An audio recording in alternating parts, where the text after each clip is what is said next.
Hey, what's up everybody? It's your mortgage expert, Brian McCauley here. So you're looking to buy a house in Dallas, Texas, and you've been wondering, is the DFW housing market actually going to collapse? Well, stick around in this video. I'm going to take you through all the data and show you why that's not actually going to happen.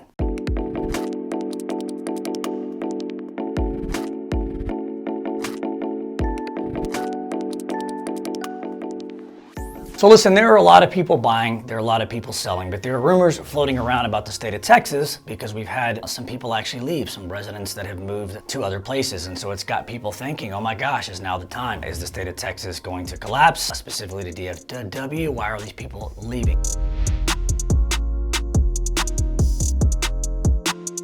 I want to talk a little bit about that data. So number one, the people that are leaving DFW exclusively is normally for relocation. They're getting moved to somewhere else. Most of the time it's not by choice, it's a little bit more by employer and force. I think you also have to remember when they're talking about the state of Texas and saying like people are leaving Texas, you know, they also encompass Dallas, Austin, San Antonio, and Houston. And honestly, those are big pillars of this state, but they're not all the same. We've seen the biggest decline and the biggest drop and the biggest stagnant of activity in Austin. And so what happens is when you tie in migration export versus, importing new people, and they tie it into the entire state, DFW has actually had the smallest amount of people leave in the past 12 to 24 months versus the other three big cities. Now, one thing that DFW has had an uptick in over the past 12 months is inventory. There's a little bit more supply on the market. So why is that? Well, I think there's a few things behind that. One, what you are seeing in a market to where inflation is still sticky, things are super expensive, people are running out of room, people are running out of credit cards, things are getting to a place where sometimes people can't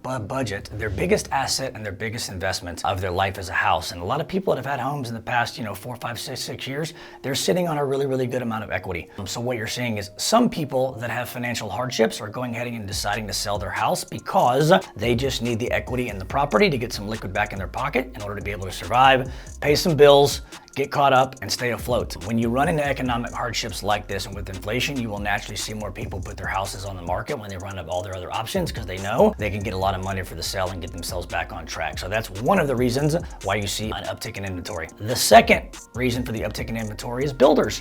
Builders are starting to build again. When obviously interest rates spike and went up to 8.5% a year and change ago, the builders slowed down a whole lot because they weren't exactly sure, hey, how much demand are we gonna have? How much supply do we need? And so they geared down dramatically until the market started to level. And obviously now that the market's starting to level, even kind of turn back to, lukewarm to warm again, you're seeing a lot of these construction folks out there building homes at a massive amount. And so you're starting to see additional inventory be out there, which isn't necessarily a bad thing. The third thing that you're running into is, again, just because DFW is so strong, one of the big strengths that DFW has that San Antonio and Houston and Austin don't necessarily have is really their median income earnings. So I think in Dallas, Texas, the average person here makes about $161,000 a year in income. That's really, really strong compared to the rest of the country. And so this is why you don't have a lot of defaults in Dallas. A lot of people here are business driven, a lot of white collar. It's a very good, diverse economic mixture of business models, but all of them seem to be steady and everybody seems to be making really good income here. And so what you don't see is a lot of defaults. And so that's why when people talk about Dallas going backwards, it's really not. It's always been elevating. It's always been going up. It's just a matter of how much. And obviously pre-COVID, it was fairly steady. Post-COVID, the state of Texas has just got a spotlight on it. Again, it's got friendly people, great weather, good economy, good sports team, friendly business laws. I can go on and on and on. So you're continuing to see an influx of people come here, especially as things get a little bit more separated and diversified across the country. But people seem to think, hey, some things in Texas might be going wrong. Well, there's nothing in Texas going wrong. It's just that when the standard of the growth and the population and the economic boom is here and it starts to settle 1 or 2 clicks, just because it declines and settles doesn't mean anything's wrong. The number one thing I tell everybody, especially in Dallas, to pay attention to as far as, hey, when are the price of homes going to go down? I don't think for a long period of time. By that, I mean years. There are 2 things that I think are going to continuously keep the growth of DFW up and the prices high, which obviously people don't want to hear. But, across the country, there is a major shortage of inventory. Again, that's number one because a lot of people out there are sitting on 3 and 4% interest rates from the refi boom during COVID, and they're not willing to trade a 3.5 and 4 rate for a 7% rate. Now they may be able to trade a 3.5 and 4 rate for a 5.5, but until rates come back down, those people that are sitting on those, incredible all-time low rates are not going to put their houses back on the market, which is one reason why we have low inventory and still a lot of demand. Number two, again, it's population growth.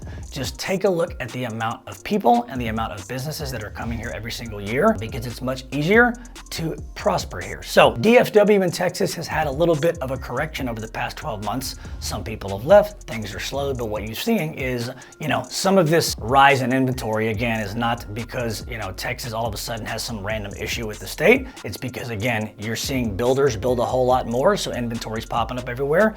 You're seeing some financial hardships out there where people have lost their jobs or inflation gets really expensive and things are sticky. And obviously, they need money, and their last place to go is always selling their house. And so you're seeing some of those people and some of that stuff happen, and that is a reason why you're seeing a little bit more uptick in inventory. The last reason why you're seeing a little bit more uptick in inventory, and you've got these little narratives floating around about Dallas having issues, is there's been a lot of investors come to the DFW market. It got flooded with investors in the past 24 months, and I think they were trying to make a quick buck. They thought the DFW housing market was going to continue to boom at 10% a year, where it averages 5. I don't think that's fair, and what I think is you got a lot of people that are trying to fix and flip and make a big profit, and a lot of these wholesale companies and retail companies coming here as far as fixing up houses or doing short-term Airbnbs or midterms, and there's just not enough profit margin for them to sustain in a market that's not quite booming as big as it was.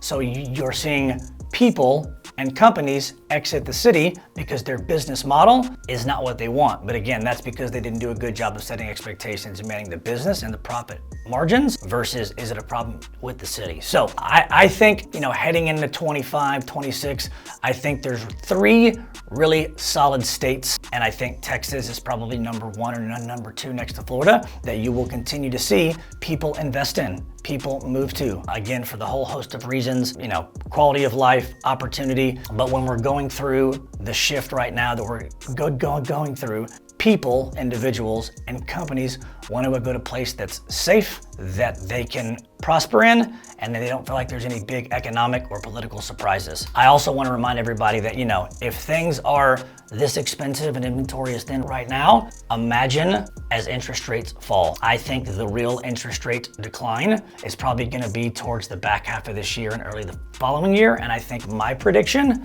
and this is just me talking, not giving advice, it's probably going to be Christmas of 2025. Now, it may come a couple months before that, it may come a couple months after that, but I think that's where the bottom of rates are going to be. And I think between probably summer of next year all the way through the summer of 26, you're gonna see this incredible run again here where everyone's gonna rate on 6% rates, 5% rates, and you're gonna have all of these buyers come up the sideline at once so they can afford a house and get a good rate and a payment and all that. But the downside is, again, there's just not enough inventory to appease and meet every person that has that same idea. So you'll see the prices of houses jump 20%. And then what happens is there'll probably be about a 12 to 18 month run. People will buy houses. People that have bought houses now, they're sitting in 7+ rates. They'll just refinance from their couch. And like I mentioned before, the secret to real estate is not, oh, I'm gonna time the market. It's buy and hold. And that's really the strategy that people should do now, which is, hey, buy and hold. Yes, you might take a little bit higher rate in payment for 12 to 18 months, but you can always refinance in the future as rates come down. But what you won't do is cost yourself an extra 10 to 15, 20% on the house and have to fight with everybody in the street when it comes to making an offer on a house. So regardless of what they say out there, the state of Texas and the city of Dallas is going nowhere but up. We're excited to be a part of it and obviously excited to help everybody on their journey when it comes to buying a house. So listen, if you found this video useful, do me a favor, like, comment, subscribe. If yourself or anybody that you know can benefit from this, do me a favor, share it. And if you want to have a conversation around what that looks like buying in Dallas, Texas, getting pre-approved, or just have general questions around real estate, home loans, or even financial strategies, reach out to us. We're always here for you. Until next time, stay tuned.